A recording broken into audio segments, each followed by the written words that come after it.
Here are a few tips on using the NAJA friction saver with the moving rope system. Once reaching the high point in the canopy of the tree, select a suitable limb to install the NAJA for an anchor.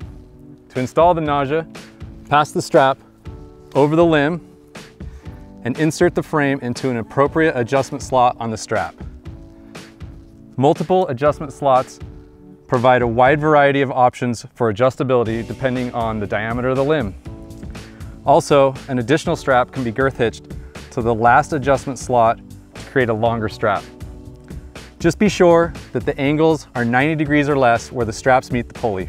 With the frame inserted, pull tightly to ensure that the stopper is securely seated into the adjustment slot. Now you can install the rope by passing the spliced eye over the pulley, starting from the side closest to the stopper and clipping it back to the moving rope system. Proper installation of the rope can be verified by referencing the markings on the frame of the NAJA.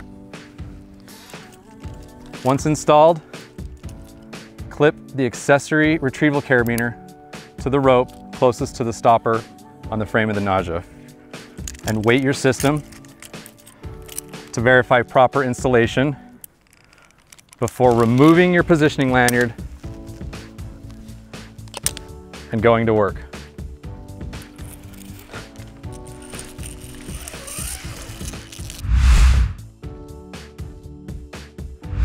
Now, Petzl recommends preventing the NAJA from falling to the ground. So before exiting the canopy of the tree, pass the throw line over a neighboring branch and attach it to the special slot on the black retrieval sling. And then ensure that the other side of the throw line reaches the ground. Now,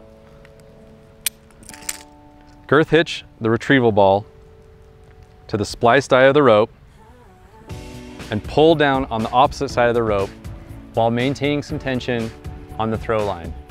The retrieval ball will pass through the pulley and catch on the accessory retrieval carabiner, releasing the frame from the adjustment slot and allowing the NAJA to be lowered to the ground with control using the throw line. These were just a few tips on how to use the NAJA. For more information, visit Petzl.com.